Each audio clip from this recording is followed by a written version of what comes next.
নমস্কাৰ বন্ধু বান্ধৱীসকল গ্লোবেল জ্ঞান এণ্ড আছামিছৰ আন এটি বিশেষ ভিডিঅ'লৈ আপোনালোকক স্বাগতম জনাইছোঁ।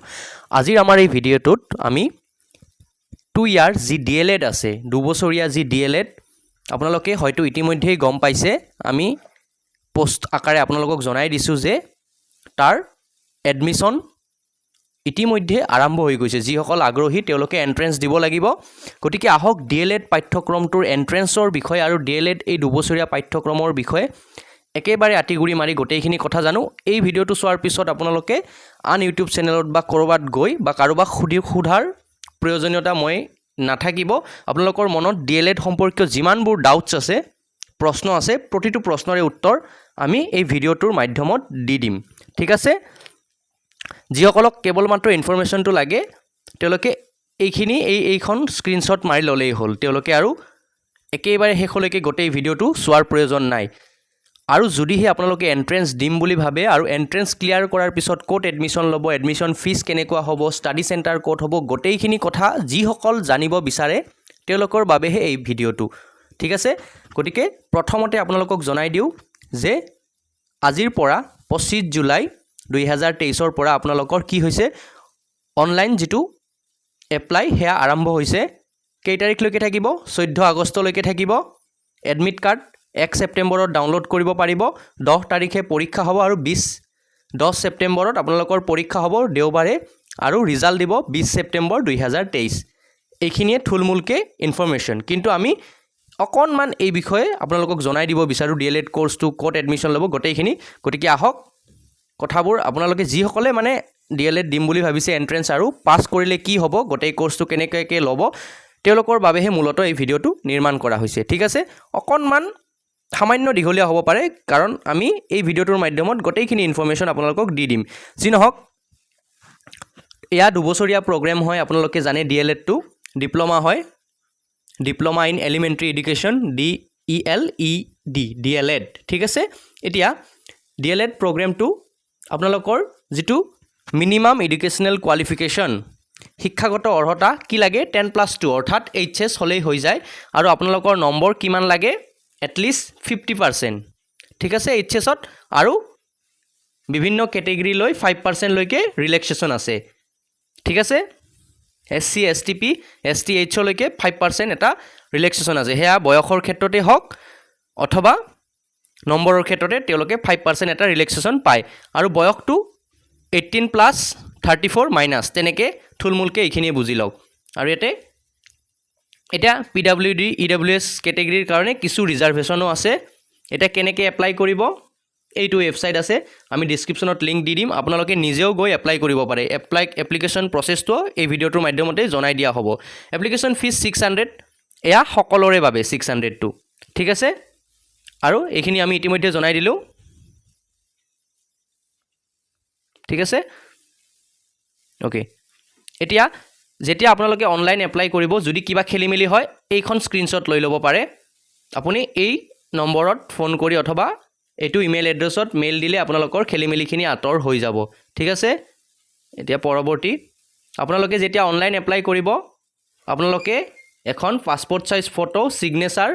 ক্লাছ 10, এডমিট কাৰ্ড আৰু HSৰ মাৰ্কশ্বিটখন আপোনালোকৰ লাগিব। ইয়াতে চাইজ আৰু ফৰ্মেট কি, JPEG ফৰ্মেটত হ'ব। চাইজবোৰ মেনশ্যন কৰি দিয়া আছে, স্ক্ৰীনশ্বট লৈ ল'ব পাৰে। যি নহওক, এপ্লাইৰ আগতে আকৌ এবাৰ ভিডিঅ'টো চাই ল'ব বাৰু। এতিয়া এজ লিমিট আৰু ৰিলেক্সেশ্যনৰ বিষয়ে আমি ইতিমধ্যে জনালোঁ। আৰু কিমানটা ছিট আছে অল অভাৰ অসমত, 3300টা নাম্বাৰ অফ ছিট আছে এভেইলেবল। আৰু এই পাঠ্যক্ৰমটো চৰকাৰী পাঠ্যক্ৰম হয়, গতিকে ফিজ একেবাৰে কম। কিমান সেয়াও আপোনালোকক জনাই দি আছোঁ। আপোনালোকে যদি 2023 বৰ্ষত এডমিশ্যন লয়, 2025ত এই কোৰ্চটো আপোনালোকৰ কমপ্লিট হৈ যাব, 2 বছৰীয়া পাঠ্যক্ৰম। ঠিক আছে,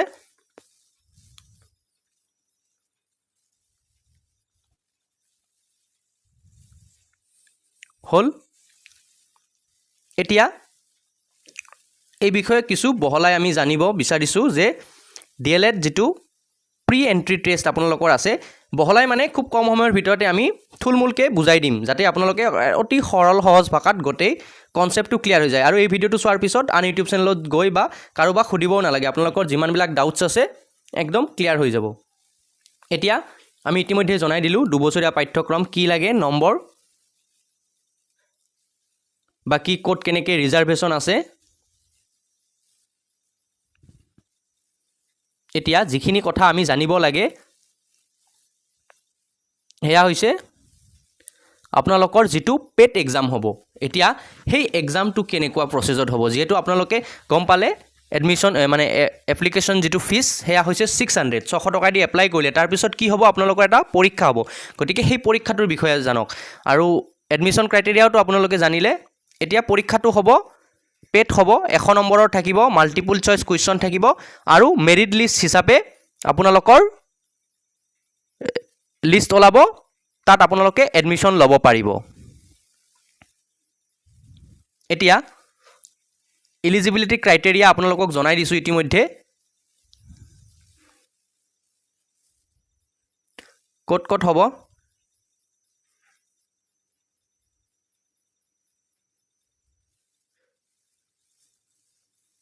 ওকে এতিয়া এডমিশন ফিস বহুতে ভাবে D.el.ed কৰিলে কিমান টকা যাব সকলোৱে জানিব বিচাৰে চাওক ইহাতে এডমিশন ফিস মাত্ৰ 50 টকা আপোনালোকৰ প্ৰগ্ৰামটোৰ এডমিশন ফিস মাত্ৰ 50 টকা ঠিক আছে বহুতে ভাবে বহুত আপোনালোকে যদি এন্ট্ৰেন্সটো ক্লিয়াৰ কৰিব পাৰে সেই 100 নম্বৰৰ এন্ট্ৰেন্সটো তেতিয়া দুবছৰীয়া পাঠ্যক্ৰম আপোনালোকৰ কলেজত যোৱা আৰু অহাৰ খৰচখিনি এডমিশন ফিস একেবাৰে নাই চাওকচোন 50 টকা কিবা ফিস নে আজিৰ দিনত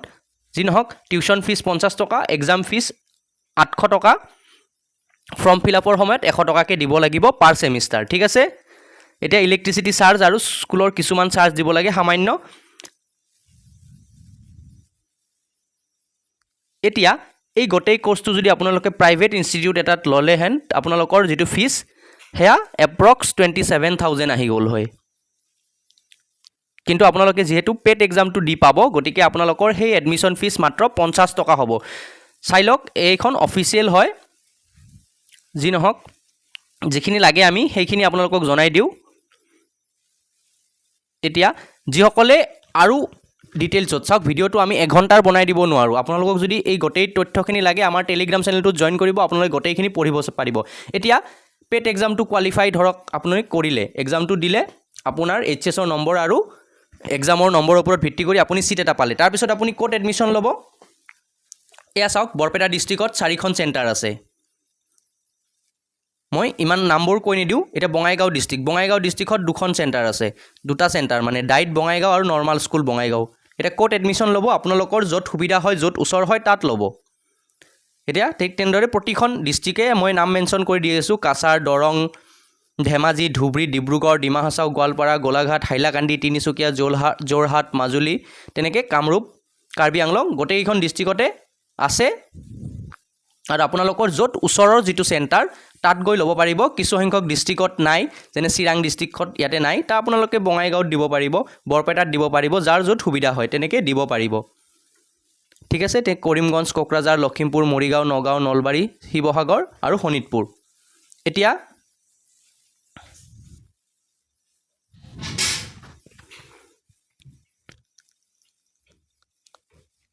PWD ৰ বাবে কিছু কেটেগৰী হেৰি আছে এতিয়া এক সেকেন্ড এতিয়া যেতিয়া আপোনালোকে সিলেক্ট হ'ব তাৰ পিছত কিছু অৰিজিনাল ডকুমেন্ট গৈ শো কৰাব লাগিব এডমিশনৰ সময়ত ঠিক আছে হেতু ইমান ইম্পৰ্টেন্ট নহয় এতিয়া তাৰ পিছত সিলেবাসৰ যেটো হেৰি আপোনালোকৰ চাওক 100 নম্বৰ থাকিব পৰীক্ষাটোৰ বিষয়ে আমি জনাই দিছো 2 ঘণ্টা সময় থাকিব আৰু এমসিকিউ হ'ব আৰু এমসিকিউৰ বাবে কেনেকুৱা প্ৰশ্ন লাগে বা কেনেকুৱা প্ৰশ্ন আহে যদি আপোনালোকে যদি বিচাৰে মই দিব পাৰো D.el.ed ৰ গোটেই কেইটা সেমিস্টাৰৰ মানে হেৰি কোৱেশ্চন পেপাৰবোৰো মোৰ লগত আছিলে মেবি বিচাৰিলে ওলাব যি নহওক আমি সংগ্ৰহ কৰিও দিব পাৰিম যদি আপোনালোকক তেনেকুৱা ভিডিও লাগে আপোনালোকে কমেন্ট বক্সত জনাব আৰু যি নহওক এটা OMRত হ'ব এক্সামটো আৰু এতিয়া এক্সামৰ সিলেবাস চাওক আমি আগতে কৈছো ভিডিওটো কিছু দীঘলীয়া হ'ব আৰু এই ভিডিওটো চোৱাৰ পিছত আপোনালোকে গৈ আৰু ইউটিউব চেনেল বা কাৰোবাক খুদিবও নালাগে আপোনালোকৰ প্ৰতিটো ডাউট ক্লিয়াৰ হৈ যাব এতিয়া এক্সামত কি আহিব ইংলিশ জিকে ৰিজনিং নম্বৰ সমূহ চাওক 10 নম্বৰ থাকিব ইংলিশৰ পৰা জিকেৰ পৰা জেনাৰেল নলেজৰ পৰা থাকিব 15 আৰু 10 থাকিব আপোনালোকৰ ৰিজনিংৰ পৰা ম্যাথছ আহিব খুব সহজ ম্যাথছ আহে ইয়াতে 15 নম্বৰৰ সায়েন্সৰ কিছু আহিব ইভিএছৰ কিছু আহিব 15 নম্বৰ থাকিব সোশ্যাল সায়েন্সৰ অকণমান বেছি 20টা প্ৰশ্ন আহিব আৰু ল্যাঙ্গুৱেজ অসমীয়া বাংলা আৰু বড়ো আপোনালোকৰ যি ল্যাঙ্গুৱেজ সেই তাৰ অপজিটে 15 নম্বৰ থাকিব অৰ্থাৎ 65 আৰু 35 100 নম্বৰ আপোনালোকৰ হৈ গ'ল আপোনালোকে সিলেবাস পাই গ'লে এতিয়া ইংলিছত কি আহিব চাওক ইংলিশ সেকশনটোত আপোনালোকৰ কি আহিব এতিয়া আপোনালোকে স্ক্ৰিনশ্বট লৈ ল'ব পাৰে টেন্স ভাৰ্ব তেনেকৈ থাকিব প্ৰিপজিশন এতিয়া জিকে কাৰেণ্ট এফেয়াৰ্স থাকিব পাৰে আৰ্ট এণ্ড কালচাৰ তেনেকৈ থাকিব আৰু ৰিজনিঙত কি থাকিব মেথছত কি থাকিব আপোনালোকে স্ক্ৰিনশ্বট লৈ ল'ব পাৰে যেতিয়া আমি ক্লাছ কৰিম যদি আপোনালোকে বিচাৰে মানে যদি আপোনালোকক D.el.ed এন্ট্ৰেন্সৰ বাবে ক্লাছ লাগে আমি দিব পাৰিম ঠিক আছে এতিয়া চাওক মেথছৰ কোন কি টপিক থাকিব আপোনালোকে স্ক্ৰিনশ্বট লৈ লওক এইকেইটা যিসকলে এন্ট্ৰেন্স দিম বুলি ভাবিছে সিৰিয়াসলি আৰু D.el.ed কৰিম বুলি ভাবিছে তেওঁলোকৰ বাবে এই ভিডিঅ'টো আৰু ভিডিঅ'টো সেইভাবে কিছু দীঘলীয়া হৈছে চাওক আপোনালোকে স্ক্ৰিনশ্বট লৈ লওক সায়েন্সৰ এইখিনি সায়েন্স এণ্ড ইভিএছ একেলগে আছে আৰু এন্ট্ৰেন্সৰ বাবে এইখিনিতে জনাই দিও আপোনালোকে কিতাপ এখন গাইড বুক কিনিব পায় আপোনালোকে কিতাপৰ দোকানত গ'লে গম পাব কিন্তু তাৰ উপৰিও আপোনালোকে কি কৰিব পাৰে আপোনালোকে 6 7 8 9 10 ৰ কিছু কিতাপ তেনেকুৱা তাৰ পৰা সোশ্যাল সায়েন্স ম্যাথছবোৰ অকণমান পঢ়ি চাব পাৰে ম্যাক্সিমাম তাৰ পৰাই কমন পৰিব ইয়াৰ উপৰিও D.el.ed ৰ যিখন ফাৰ্ষ্ট সেমিষ্টাৰৰ গাইড বুক সেইখন আপোনালোকে পঢ়িব পাৰে বাকি মই যিখিনি কৈছো সেইখিনি পঢ়িলে আৰু সিলেবাসটো চালে এটো এক্সাম মানে পাস কৰাটো একেবাৰে কঠিন নহয় এটা ল্যাঙ্গুৱেজত কি থাকিলে আপোনালোকে চাই ল'ব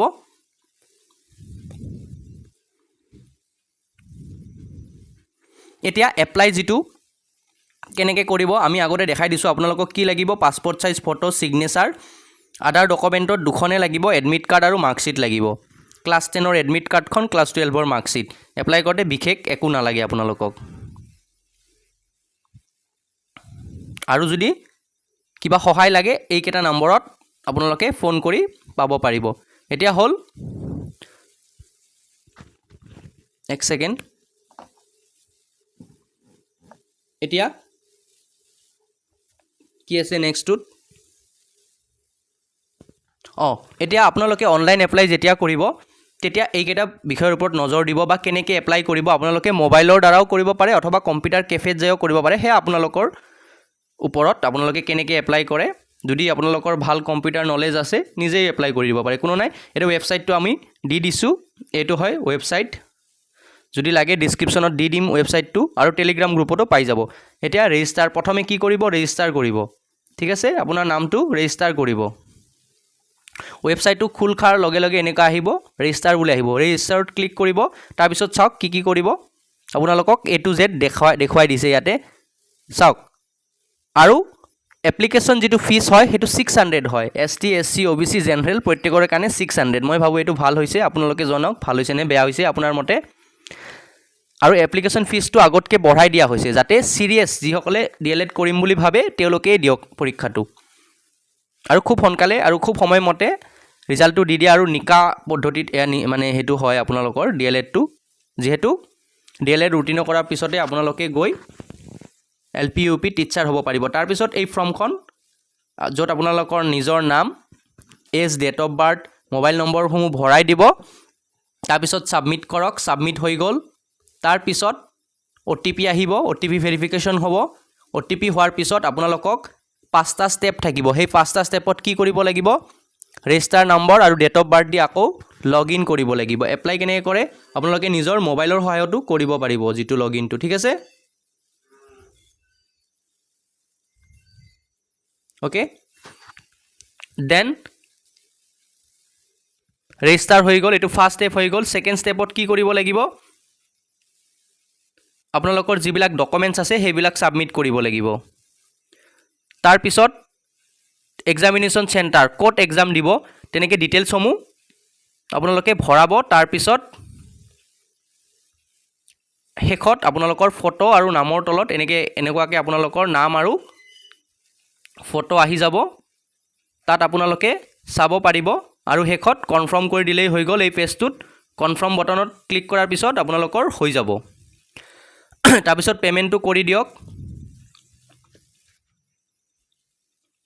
ইয়াত GST দিছে GSTও আহিব পাৰে 20 টকা এটা হেতু আপোনালোকে পে কৰিব লাগিব 620 টকা হৈ যাব তেতিয়া তাৰ পিছত আপোনালোকে নিজৰ এপ্লিকেশন ফৰ্মখন ডাউনলোড কৰি ল'ব আৰু এই এপ্লিকেশন ফৰ্মখন থৈ দিব পৰীক্ষাৰ যেতিয়া আপোনালোকে উত্তীৰ্ণ হ'ব এডমিশ্যনৰ সময়তো কেতিয়াবা বিচাৰে যি নহওক আপোনালোকে প্ৰথম পৰ্যায়ত D.el.ed বিষয়ে গম পালে এতিয়া কেনেকৈ অনলাইন এপ্লাই কৰিব লাগে সেইটো গম পালে আমি সেইকাৰণে কৈছোঁ এইটো ভিডিঅ' চোৱাৰ পিছত আপোনালোকৰ আৰু বেলেগ ভিডিঅ' চোৱাৰ প্ৰয়োজন নাই এই ভিডিঅ'টোতে গোটেইখিনি যিমান আপোনালোকৰ মনত প্ৰশ্ন আছে D.el.ed সম্পৰ্কে গোটেইকেইটা প্ৰশ্নৰ সমাধান ইয়াতে হৈ যাব এতিয়া এপ্লিকেশ্যন হৈ গ'ল 25 তাৰিখে 25/7/2023 পৰা 14/8/2023 লৈকে এপ্লিকেশ্যন প্ৰচেছ চলিব অনলাইন এপ্লাই আপোনালোকে পাৰিলে আগতে কৰক 2-3 দিন পিছতো কৰিব পাৰে কিন্তু 14 তাৰিখটো ইয়াৰে 10 তাৰিখ মানৰ আগতে আপোনালোকে কৰিব কাৰণ শেষৰ সময়ত অকণমান সাৰ্ভাৰত প্ৰব্লেম দিয়ে এতিয়া এডমিট কাৰ্ড ডাউনলোড আৰু এটা কথা এডমিশ্যন পাৰিলে আগতীয়াকৈ কৰক কিহৰ কাৰণে মই 10 তাৰিখ বুলি কৈছোঁ যদিও 25 তাৰিখটো আপোনালোকে 2-3 দিন পিছত বা আজি বা কালিৰ ভিতৰত কৰি দিয়ক তেতিয়া কি হ'ব এক্সাম চেণ্টাৰটো আপোনালোকে নিয়াৰেষ্ট সিলেক্ট কৰিব পাৰিব এতিয়া 10 তাৰিখে এক্সাম হ'ব 10/9/2023 আপোনালোকৰ পৰীক্ষা হ'ব আৰু 10 দিনৰ ভিতৰতে আপোনালোকৰ ৰিজাল্টটো দি দিয়া হ'ব আৰু সেইভাবে এপ্লিকেশ্যন ফিজটো অকণমান বঢ়াই দিয়া হৈছে তাৰ পিছত আপোনালোকৰ যেটো কাউন্সেলিং হ'ব আপোনালোকে কোট মানে কোনখন ডিস্ট্ৰিক্টত বা কোনটো চেণ্টাৰত আপোনালোকে ল'ব হে এপ্লাই কৰিব লাগিব আপোনালোকে পৰীক্ষাটো দি পাছ কৰাৰ পিছত বহি নাথাকিব এইটো চাওক আপোনালোকৰ ইয়াতে চাওক 20 তাৰিখে ৰিজাল্ট দিব আপোনালোকে 22 তাৰিখৰ ভিতৰত 22 তাৰিখৰ পৰা 28 তাৰিখৰ ভিতৰত কোনটো ইনষ্টিটিউটত আপোনালোকে এডমিশ্যন ল'ব হেয়া সাবমিট কৰিব লাগিব তাৰ পিছত আপোনালোকে গৈ কি কৰিব লাগিব ফিজিক্যাল ডকুমেন্ট ভেৰিফিকেশ্যন এটা হ'ব আপোনালোকে যুটটো চেণ্টাৰত ধৰিলক আপুনি বৰপেটাৰ হাউলিত আপুনি হাউলিৰ সেই বিশেষ নৰ্মাল বা যি আছে ডাইট আপুনি যেটো সিলেক্ট কৰিছে তাত গৈ আপুনি এডমিশ্যন ল'লে মানে ডকুমেন্ট লৈ যাব আপোনাৰ এডমিশ্যন হৈ যাব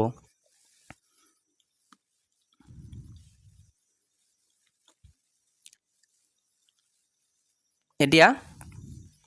এই গোটেইখিনি প্ৰসেস হৈ যোৱাৰ পিছত আপোনালোকৰ ডকুমেন্ট ভেৰিফিকেশ্যন হ'ব পাৰে হে ইনষ্টিটিউটে নিজে কৰিব তাৰ পিছত অনলাইন কাউন্সেলিং হ'ব 10 পৰা 21 তাৰিখৰ ভিতৰত আৰু সিটসমূহ তেনেকৈ দিয়া হ'ব এতিয়া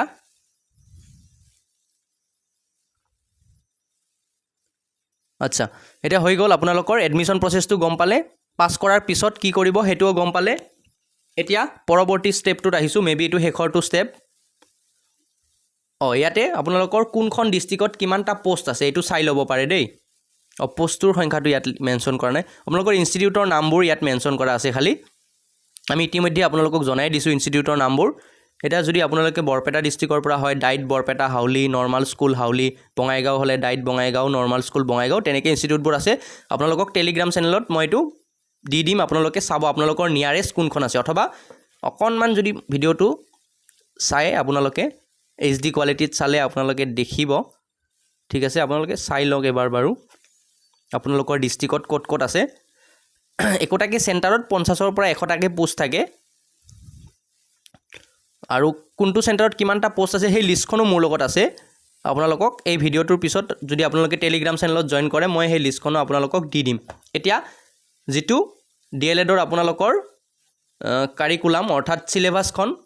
4 বছৰীয়া পাঠ্যক্ৰমৰ সিলেবাসখনো আমি একেলগে টেলিগ্ৰাম চেনেলত দি দিম আপোনালোকক লাগিলে চাব পাৰিব আৰু এটা কাম কৰিব পাৰে ফাৰ্স্ট সেমিষ্টাৰৰ কিতাপখন যদি আপুনি কিনিব নালাগে দোকানত গৈ নতুন কিনিব নালাগে যিসকলে অলৰেডি D.el.ed কৰি আছে তেওঁলোকৰ ওচৰলৈ যাওক যিসকলে 3rd 4th সেমিষ্টাৰত পঢ়ি আছে তেওঁলোকৰ ওচৰলৈ গ'লে ফাৰ্স্ট সেমিষ্টাৰৰ কিতাপ আপোনালোকক দিয়ে দিব সেই কিতাপখনো অকণমান চাই যাব পৰীক্ষাত সেই কিতাপখনৰ পৰাও খুব মানে কমন আহে ঠিক আছে বা এই D.el.ed কোৰ্সটোৱে কি আপোনালোকে সেই বিষয়ে আইডিয়া এটা পাই যাব বাকি প্ৰত্যেকটো সেমিষ্টাৰ হিচাপত এই সিলেবাসখন আপোনালোকৰ যিসকলে অলৰেডি সাগে ফাৰ্স্ট সেমিষ্টাৰ বা সেকেন্ড সেমিষ্টাৰত পঢ়ি আছে বহুতৰ হাতত আছে এই সিলেবাসখন বহুতৰ হাতত সাগে নাই ইয়াতে এই PDF টোত ফাৰ্স্ট সেকেন্ড থাৰ্ড ফৰ্থ গোটেইকেইটা সেমিষ্টাৰৰ PDF ইয়াতে আছে 112খন পৃষ্ঠা যদি আপোনালোকক লাগে আমি টেলিগ্ৰাম চেনেলত এই PDF টো দি দিম ঠিক আছে এতিয়া শেষৰটো কথা আমাৰ টেলিগ্ৰাম চেনেলটো ক'ত পাব আপোনালোকে টেলিগ্ৰাম এপটো ডাউনলোড কৰি গ্লোবেল জ্ঞান ইন আছামিজ সাৰ্চ কৰিব অথবা আমি টেলিগ্ৰাম চেনেলৰ লিংকটো প্ৰতিটো ভিডিওৰ তলত দিয়াই থাকে আপোনালোকে জয়েন কৰিব তাত আমাৰ ভিডিও আৰু গোটেইখিনি যিমান ষ্টাডি মেটেৰিয়েল সম্পূৰ্ণ বিনামূলীয়াকৈ একদম বিনামূলীয়াকৈ আপোনালোকে লাভ কৰিব আৰু গোটেইকেইটা PDFও আপোনালোকে টেলিগ্ৰাম চেনেলটোতে লাভ কৰিব আজিৰ এই ভিডিঅ'টোত ইমানেই আছিল আৰু এই গোটেইকেইটা PDFৰ মানে আপোনালোকে যেতিয়া চাব নিজে তেতিয়া আৰু কাকো সোধাৰ প্ৰয়োজন নাই সিলেবাছৰ পৰা আৰম্ভ কৰি গোটেইখিনি তথ্য আপোনালোকক জনাই দিছোঁ ইতিমধ্যে এতিয়া 25 তাৰিখৰ পৰা আপোনালোকৰ অনলাইন এপ্লাই আৰম্ভ আৰু 14 তাৰিখে শেষ আজিৰ এই ভিডিঅ'টোত ইমানেই আছিল যিসকলে ভিডিঅ'টো চালে তেওঁলোকক অশেষ ধন্যবাদ আৰু আপোনালোকে এপ্লাই কৰক আৰু পেট এক্সামৰ ওপৰত যদি আপোনালোকৰ D.el.ed এন্ট্ৰেন্সৰ মানে প্ৰি এন্ট্ৰি টেষ্ট পেট মানে হৈছে প্ৰি এন্ট্ৰি টেষ্ট আৰু পেটৰ ওপৰতো যদি আপোনালোকক ভিডিঅ' লাগে প্ৰিভিয়াছ ইয়াৰ কুৱেশ্যন পেপাৰ বা তেনেকুৱা আপোনালোকক যদি ভিডিঅ' লাগে কমেণ্ট বক্সত জনাওক আৰু খুব সহজ পৰীক্ষা এটা হয় য'ত আপুনি অকণমান যিবিলাক কৈছোঁ কি ধ্যান দিব NCERT টো নহয় SCERT বুকবোৰ পঢ়িব 6ৰ পৰা ধৰি লওক 6, 7, 8, 9, 10ৰ আপোনালোকে ছ'চিয়েল ছায়েন্সখন চাই দিলে আৰু মেথছ অকণমান 6, 7, 8, 9, 10 লেভেলৰ মেথছলৈকে চাই দিলে 10 লৈকে লেভেল নাহে ইয়াতে মেবি 8, 9 লেভেলৰ মেথছ আহে ঠিক আছে 8, 9 হাইয়েষ্ট আৰু 10 লেভেলৰ মেথছ নাহে তথাপিও যদি চাব পাৰে ভাল 6, 7, 8, 9 লৈকে আপোনালোকে ছ'চিয়েল ছায়েন্স চাই দিয়ক তাৰপিছত ফাৰ্ষ্ট ছেমিষ্টাৰ D.el.ed যিখন কিতাপ সেইখন কাৰোবাৰ পৰা আনি যিসকলে D.el.ed পঢ়ি আছে তেওঁলোকৰ পৰা আনি কেইদিনমান পঢ়ি দিয়ক এসপ্তাহ 10 দিন যিকেইদিন হাতত আছে তো 1 ছেপ্টেম্বৰ বহুত সময় আছে ঠিক আছে 10 ছেপ্টেম্বৰতহে পৰীক্ষা হ'ব তো আপোনালোকে সেইখন পঢ়ক SCERT যিখিনি বুকছ আছে সেইখিনি ক'লোঁ ছ'চিয়েল ছায়েন্সখন পঢ়ক ইংলিছ গ্ৰামাৰ অকণমান চাই লওক আৰু মেথছৰ কাৰণে 6, 7, 8 লেভেলৰ মেথছ চাই লওক যদি কমপ্লিট হৈ যায় তেতিয়া 9, 10 চাব যদি নহয় 6, 7, 8 লেভেলৰ মেথছ চালেও হৈ যায় তাৰপিছত প্ৰিভিয়াছ ইয়াৰ কুৱেশ্যন পেপাৰ চাওক ফাৰ্ষ্ট ছেমিষ্টাৰৰ কিতাপখন চাওক যদি আপোনাৰ হাতত আৰু সময় থাকে ছেকেণ্ড ছেমিষ্টাৰখন অকণমান চাই যাওক ওপৰে আৰু ঠিক আছে ইমানখিনি কৰিলে আপোনালোকে আৰু যদি আপোনালোকে প্ৰিভিয়াছ ইয়াৰ কুৱেশ্যন পেপাৰৰ ভিডিঅ' চাই আপোনালোকৰ একদম 100% সিলেকশ্যন হৈ যাব কিন্তু এয়া এইবাৰ নহ'লে ইয়াৰ পিছৰ বাৰো 24 চনত মেবি শেষ হৈ যাব D.el.ed টো পাঠ্যক্ৰমটো কিহৰ কাৰণে শেষ হ'ব নিউ এডুকেশ্যন পলিচিত আপোনালোকে জানে ভিডিঅ'টো আৰু দীঘলীয়া নকৰোঁ যি নহওক পেট এক্সামটো কোৱালিফাই কৰা একেবাৰে কঠিন কাম নহয় কিন্তু যিখিনি কথা কৈছোঁ প্ৰতিটোৰ ওপৰতে ধ্যান দিব আৰু যদি আপোনালোকক এক্সামৰ ওপৰত ভিডিঅ' লাগে কমেণ্ট বক্সত জনাব আজিৰ এই ভিডিঅ'টোত ইমানেই আছিল ধন্যবাদ জয় অসম আৰু যিসকল বন্ধু বান্ধৱীয়ে D.el.ed এইবাৰ কৰিম বুলি ভাবিছে পেট এক্সাম দিম বুলি ভাবিছে তেওঁলোকৰ সৈতে আপোনালোকে এই ভিডিঅ'টো ভাগ বতৰা অথবা শ্বেয়াৰ কৰি দিয়ক যাতে তেওঁলোকে গোটেই কনচেপ্টটো ক্লিয়াৰ হৈ যায় ধন্যবাদ